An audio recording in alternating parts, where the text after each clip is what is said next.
The observers. Captain Ilara Reyes stood at the viewport of Orbital Defense Station Aegis, watching as Earth rotated slowly beneath her. From this vantage point, the planet appeared peaceful, oceans of blue, swirls of white clouds, and the green and brown of continents. Nothing in this serene view suggested that humanity had nearly annihilated itself just 70 years earlier in the resource conflicts, or that in the aftermath, they had rebuilt with technologies unlike anything their ancestors could have imagined. Captain, we're detecting anomalies at the edge of the lunar orbit, Lieutenant Commander Davi Santos reported, his dark eyes fixed on the holographic display hovering before him. Energy signatures unlike anything in our database. Ray straightened her uniform jacket, the insignia of the United Earth Defense Force catching the light. Classification: unknown, Captain. But the scale suggests artificial origin, definitely not natural phenomena. Rais tapped her wrist communicator. Admiral Chen, we have potential first contact scenario developing at lunar perimeter. Admiral Lin Chen's voice came through immediately. Understood, Captain. Implement Protocol Silverfish. I'm notifying the Defense Council. Protocol Silverfish. Rise felt a surge of adrenaline as she issued orders to her crew. For decades, humanity had prepared for this moment, the inevitable encounter with extraterrestrial intelligence. After the resource conflicts had left Earth depleted and humanity teetering on extinction, the survivors had made a collective decision. Never again would they be vulnerable. While rebuilding their civilization from the ashes, they had developed technologies on fundamentally different principles than their predecessors, focusing on efficiency, sustainability, and above all, defense. And they had done so in secret, even from their own population.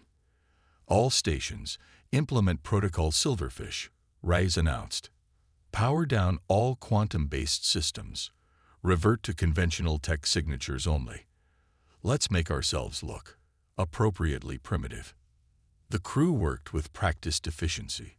Throughout the solar system, human ships and stations were doing the same, powering down their advanced systems and activating the conventional technology facades they maintained for exactly this scenario. Earth's true defensive capabilities disappeared from any observer sensors, replaced by what appeared to be a modestly advanced network of traditional satellites, railguns, and chemical propulsion vessels. Visual confirmation, Captain. Lieutenant Santos announced. 5 vessels approaching, configuration unknown. On the main display, 5 massive ships appeared, their hulls shifting with patterns of light that seemed almost alive. They moved with impossible grace for objects of their size, gliding toward Earth in perfect formation. They're broadcasting. Communications Officer Paddle reported. Wide-spectrum transmission, mathematical sequences, first contact protocol. Return broadcast using standard protocols. Rise ordered. Let's welcome our visitors. Within hours, Admiral Chen had arrived at Aegis Station, along with Dr. Amara Okafor, Earth's foremost xenolinguist. Together, they prepared to receive representatives from what the visitors called the Astralis Conclave. Remember, Chen briefed the reception team. They must see only what we want them to see, conventional tech only. We are a species still recovering from near self-destruction, cautiously exploring our solar system with fusion drives and basic deflector shields. Nothing more. Dr. Okafor nodded. The Silverfish Protocol was designed for precisely this scenario, Admiral. We appear technologically inferior until we determine their intentions. When the Astralis shuttle docked with Aegis Station, Captain Rice stood beside Admiral Chen as the airlock cycled open. The beings that emerged were breathtaking. Tall, willowy figures with iridescent skin that seemed to shift colors with their movements. They had 4 arms and elongated faces with large, multifaceted eyes that reflected light like polished gems. Greetings, representatives of Earth, the lead figure spoke, their voice melodic, and perfectly translated through Dr. Okafor's linguistic matrix. I am First Emissary Viridian of the Astralis Conclave. We have observed your world for some time and deemed you ready for introduction to the greater galactic community. Admiral Chen stepped forward. On behalf of Unified Earth, I welcome you. I am Admiral Lin Chen of the United Earth Defense Force.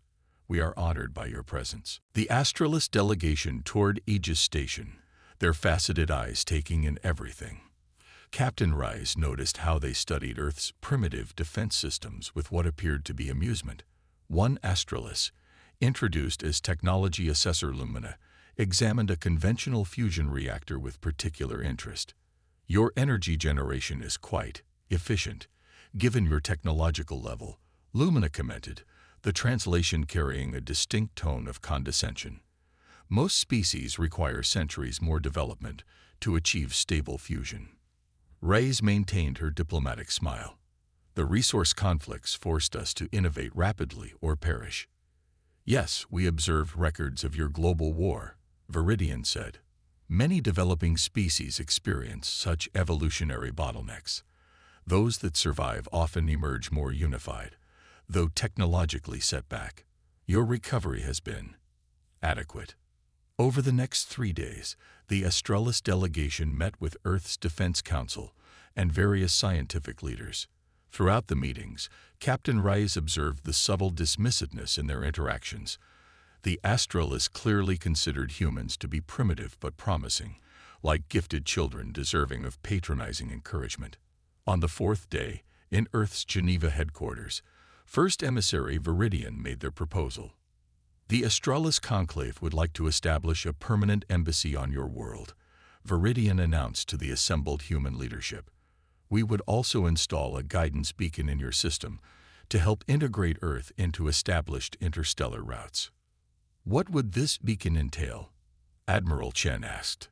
A simple navigation and communication relay, Technology Assessor Lumina explained. It would be positioned at your system's heliopause and facilitate instantaneous communication with the greater galactic network. Dr. Okafor, sitting beside Captain Reyes, typed something into her tablet and slid it toward her. The message read, "Scanning capabilities. They want to monitor our system." We would also offer technological assistance, Viridian continued. Your fusion systems could be improved significantly with minimal guidance. Your spacecraft propulsion as well. We believe in helping emerging species advance along appropriate developmental paths. Appropriate? Admiral Chen asked. Yes, Lumina interjected. Development must occur in proper stages. Premature advancement often leads to unfortunate outcomes. That evening, Earth's Defense Council met in their secure underground chamber, 300 meters beneath Geneva. Captain Rice attended alongside Admiral Chen. They're assessing us for integration, Defense Counselor Mahmoud stated. As a subordinate species, their scans have been thorough but focused only on our conventional systems, Admiral Chen confirmed. They've detected nothing of quantum mesh technology or the Aegis Shield network. Should we reveal our true capabilities? Asked Counselor Santiago. Perhaps transparency. No, Admiral Chen interrupted. Their attitude is clear. They see us as primitives to be guided and controlled. If we reveal too much too soon, they may see us as a threat instead. Either scenario ends with humans losing autonomy. Defense Council Chair Yuan nodded thoughtfully. Continue the Silverfish Protocol. Let them believe what they wish while we learn more about their intentions and capabilities. For 2 weeks, the Astralis delegation continued their cultural exchange, offering small technological insights that Earth had actually surpassed decades earlier, while scanning everything they could access. Captain Rice was assigned as their primary military liaison, giving her a front-row seat to their increasingly probing questions about Earth's defenses. Your asteroid deflection network seems minimal, Lumina commented during a tour of Earth's main defense center, actually a convincing decoy. Do you not fear celestial impacts? We have early warning systems, Rice explained. Our current capabilities are sufficient for detected threats. Of course, Lumina replied with that now familiar tone of patronizing reassurance. The conclave could offer significant improvements. On the 17th day, everything changed. Captain Rice was awakened by an urgent call from Lieutenant Santos. "Captain, the Astralis vessels are moving. They've positioned themselves in strategic orbit points around Earth, and they're scanning everything. Deep penetration scans." Rice was fully alert instantly. Are they detecting the quantum mesh? Unknown, but they're using much more advanced scanning technology than previously displayed. In the emergency council session that followed, Admiral Chen's expression was grim. "They've deployed their own network of small satellites throughout our system, all transmitting data back to their ships. Have they compromised the Silverfish Protocol?" Council Chair Yun asked. "Not yet," Dr. Okafor replied. "But their new scanning technology is much more sophisticated. The quantum dampening fields may not conceal everything indefinitely." As if confirming their fears, First Emissary Viridian requested an immediate audience with Earth's leadership. When they arrived, their previously pleasant demeanor had hardened. "We have detected anomalous energy patterns throughout your system," Viridian stated without preamble. "These patterns are inconsistent with your technological level as presented. Explain." Admiral Chen maintained his composure. "I'm not certain what energy patterns you're referring to, Emissary Viridian. Perhaps natural phenomena your sensors are misinterpreting." Viridian's skin flashed with patterns of dark blue and violet. "Do not attempt deception. We have identified artificial structures at your system's Lagrange points that utilize principles well beyond fusion technology. You have deliberately misrepresented your development level." The tension in the room was palpable as Admiral Chen exchanged glances with Council Chair Yun, who gave an almost imperceptible nod.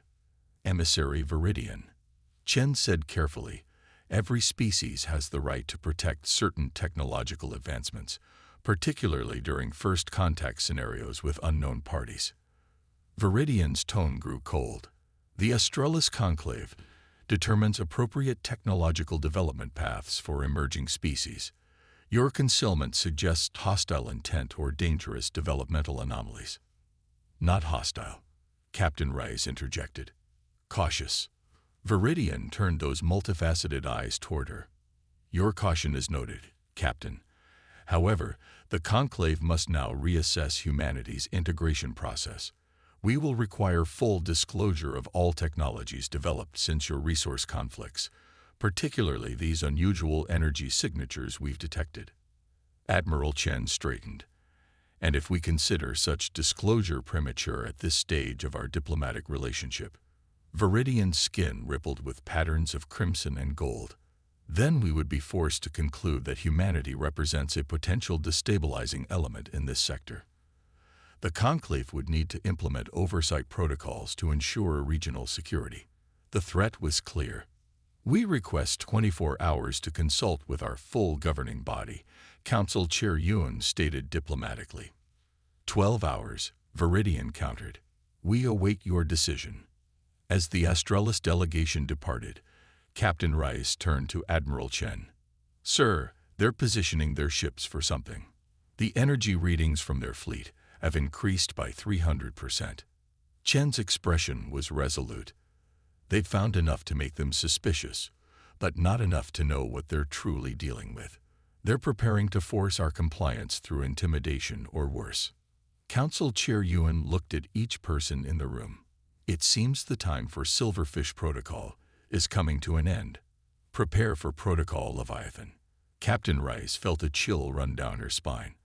After 70 years of preparation, humanity might finally need to reveal what they had become in the aftermath of their near extinction, a civilization that had taken technological evolution down a path no other species had anticipated. In 12 hours, the Astralis Conclave would learn that appearances could be deceiving, especially when it came to a species that had looked extinction in the face and vowed never to be vulnerable again. The revelation. The secure command center beneath Geneva hummed with activity as Earth's leadership prepared their response to the Astralis ultimatum. Holographic displays showed the 5 massive alien vessels now positioned in strategic points around Earth's orbit, their energy signatures pulsing ominously. Captain Ilara Rice studied the tactical projections with Admiral Chen. They've deployed additional scanning satellites throughout the system, she reported. They're searching systematically for our quantum mesh nodes. Have they found any? Chen asked. Not yet. The deep field distortion is holding, but they're getting closer. Their scanning technology is more advanced than we initially assessed. Defense Council Chair Yuan addressed the assembled leadership. For 70 years, we've prepared for this moment.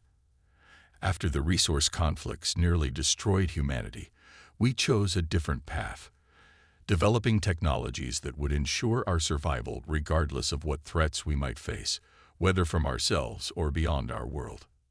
The room fell silent as Yuan activated the central holographic display. A three-dimensional representation of the solar system appeared, showing not just the conventional defense network that the Astralis had been permitted to see, but the true extent of humanity's capabilities. The vast, interconnected quantum mesh that spanned from Mercury's orbit to beyond Pluto. Protocol Leviathan gives us three options, Yuan continued. First, full disclosure. We reveal everything and hope the Astralis accept us as equals. Second, graduated revelation. We demonstrate enough capability to force respect without showing our full hand. Third, decisive action. We neutralize the threat before they can report back to their conclave. Dr. Amara Okafor spoke up. Based on their communication patterns and cultural signifiers, I believe the Astralis operate on strict hierarchical principles. They genuinely believe their role is to guide lesser species along predetermined developmental paths. Our technological divergence represents chaos in their ordered universe. Will they attack? Admiral Chen asked bluntly. Dr. Okafor's expression was grim. If they believe we represent a fundamental threat to their established order, yes. Their communications have increasingly referenced containment protocols and developmental corrections. Then we choose option 2, Yuan decided. Graduated revelation. We show them enough to command respect without revealing all our capabilities. Admiral Chen nodded. Captain Rice, prepare the quantum fleet for emergence. Defense grid to standby status. As the 12-hour deadline approached, Captain Rice stood on Aegis Station's observation deck, watching the closest Astralis vessel hovering just beyond Earth's atmosphere. Its magnificent hull shimmered with complex patterns of light, beautiful yet threatening. Her communicator chimed. The Astralis delegation has arrived at Geneva, Lieutenant Santos informed her. And Captain, their ships are charging weapon systems. Understood. I'm on my way to the command center. In Geneva, First Emissary Viridian stood before Earth's Defense Council, skin rippling with patterns of deep crimson and amber. Your time has expired, Viridian announced. The Astralis Conclave requires your immediate and complete technological disclosure. Our analysis indicates your species has developed anomalous technologies that diverge from standard evolutionary paths. This represents a potential destabilizing influence in the sector. Admiral Chen stepped forward. And if we refuse, then we will be forced to implement containment protocols until proper developmental oversight can be established. Containment protocols, Chen repeated. You mean occupation. Viridian's faceted eyes gleamed. A temporary guardianship for your own protection, and that of neighboring systems. Our vessels are positioned to disable your primitive defense grid with minimal casualties. Cooperation would be in your best interest. Council Chair Yuan rose from her seat. First Emissary Viridian, humanity has no desire for conflict. However, we cannot and will not surrender our sovereignty. After nearly destroying ourselves in the resource conflicts, we vowed never again to be vulnerable, to ourselves or others. A noble sentiment, Viridian replied, but the decision is not yours to make. The Conclave has protocols for. We are well aware of your protocols, Yuan interrupted calmly, but they're based on a fundamental misunderstanding of what humanity has become. At that moment, Captain Rice's voice came through the command center's communication system. Admiral Chen, Astralis vessels are powering weapons. They're targeting our orbital platforms and ground-based defense systems. Chen looked directly at Viridian. It seems your fleet has already made the decision for us. Viridian's skin pulsed with patterns too complex for the translation system to interpret. A precautionary measure only. Disable your defensive systems, and no harm will come to your world. That won't be necessary, Chen replied evenly. Captain Reyes, initiate Protocol Leviathan, Phase 1. Throughout the solar system, the true nature of humanity's defensive network began to reveal itself. The quantum mesh, invisible until now, shimmered into existence.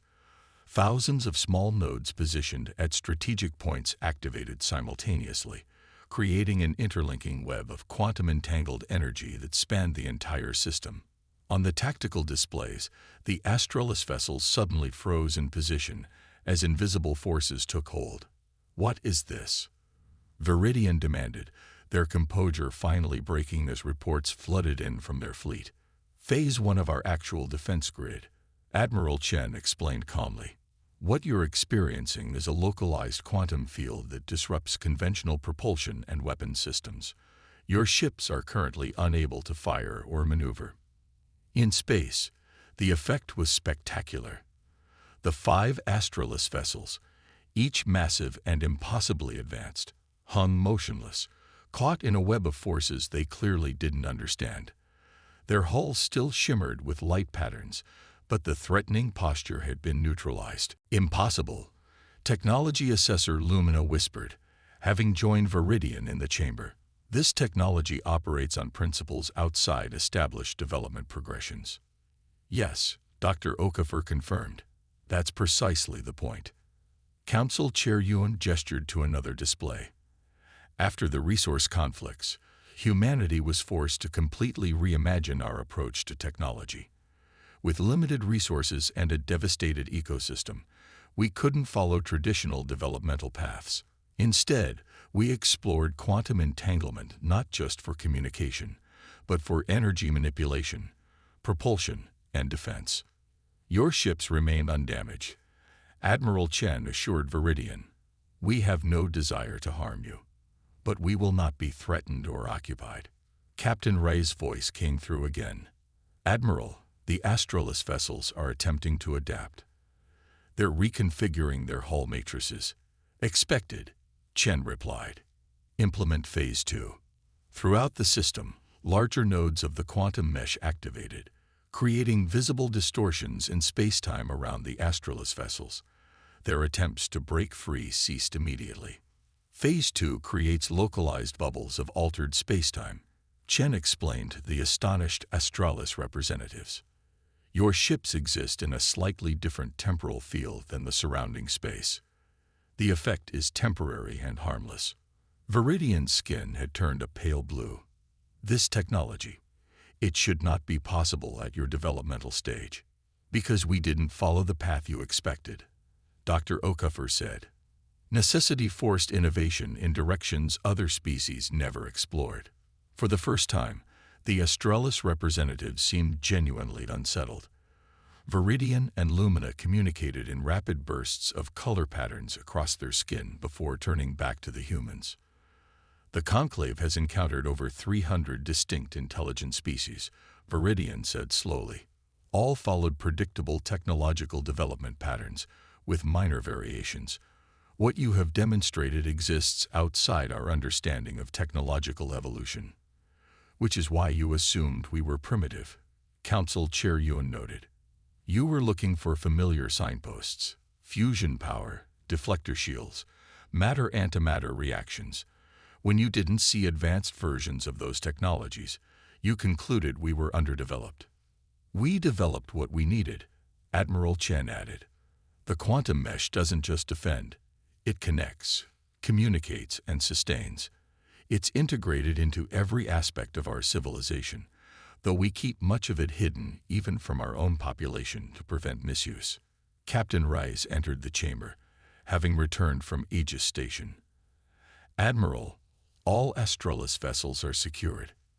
Their communications have been isolated to prevent distress signals beyond our system. Viridian's composure returned gradually, their skin shifting to cooler tones. You have made your point, humans. The Australis Conclave has clearly miscalculated.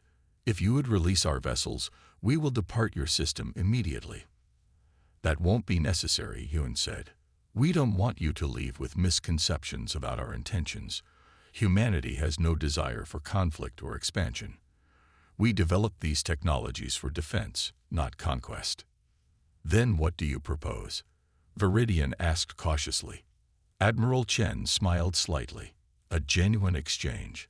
Not as mentors and students, but as equals with different perspectives. Your crystalline technology and our quantum systems could complement each other in ways neither of us has imagined. For several moments, the Australis representatives communicated silently through color patterns. Finally, Viridian spoke. The Conclave must reassess its approach to your species. Your technological divergence represents an opportunity for mutual growth rather than a threat to be contained. Over the next several days, a fundamentally different relationship emerged between humanity and the Australis Conclave. The 5 alien vessels, released from the quantum fields, remained in Earth orbit, not as intimidating presences, but as partners in the first truly equal technological exchange the Conclave had ever undertaken. In a rare private moment, Captain Rice found herself sharing the observation deck with technology assessor Lumina, both of them watching Earth rotate below. Your world nearly destroyed itself, Lumina commented, the earlier condescension absent from their tone. Yet from that devastation, you created something unique in our experience. Necessity, Rice replied. When resources are scarce and survival uncertain, you either innovate or perish. Most species innovate along predictable paths, Lumina observed. You chose a different way. It makes me wonder what other paths might exist that the Conclave has never imagined. That's the beauty of diversity, Rice said. Different starting conditions, different pressures, different solutions. Indeed, Lumina's skin rippled with gentle blues and greens. The Conclave has operated for millennia on the principle that technological development follows universal patterns. Your existence challenges this fundamental assumption. Is that why you're staying? To study our anomalous development. Partly, Lumina admitted, but also because you have shown us something we didn't know we were missing. Your quantum mesh operates on principles that complement our crystalline technology in ways we never considered possible. Together, they could create innovations beyond either of our understandings. 1 month after the Australis arrived, the first joint research facility was established on Earth's moon. Human quantum physicists worked alongside Australis crystalline architects, combining their radically different approaches to create new possibilities. The facility became a symbol of what could be achieved when different evolutionary paths converge. In the Geneva Command Center, Admiral Chen and Council Chair Yuan reviewed reports from the lunar facility. The Australis have requested permission to bring a scientific delegation from their home systems, Chen informed Yuan. It seems we've become something of a sensation among their scientific community. Yuan smiled. From primitive curiosities to valued partners in one dramatic revelation. Protocol Silverfish served its purpose. It gave us time to assess their intentions, and Protocol Leviathan ensured they would respect us as equals. The question remains, Chen said thoughtfully, how much of our technology should we share? Only what serves peace, Yuan replied. The resource conflicts taught us that technology without wisdom leads to destruction. Perhaps that's the most valuable lesson we can offer the Conclave, not our quantum science, but the understanding that came from our near extinction. Captain Rice, listening to this exchange, thought about the long path humanity had traveled, from the brink of self-annihilation to becoming a species that other civilizations now approached with respect rather than condescension. The resource conflicts had nearly ended human history, but from those ashes had emerged something unexpected, a civilization that had learned from its mistakes and developed along paths no one could have predicted. The Australis had arrived expecting to find primitive humans in need of guidance. Instead, they discovered that humanity's greatest strength wasn't their quantum mesh or their advanced defensive systems, but their adaptability, their ability to overcome catastrophe and emerge stronger, wiser, and more innovative than before. As she watched the Earth and Moon from the observation deck, with Astralis vessels now peacefully orbiting alongside human ships, Captain Ilara Rice felt a profound sense of pride. Humanity had revealed itself not as conquerors or subjects, but as equals with unique gifts to offer the wider galactic community. In facing extinction, they had found not just the will to survive, but the wisdom to thrive on their own terms. The silent watchers had finally spoken, and the stars themselves had listened.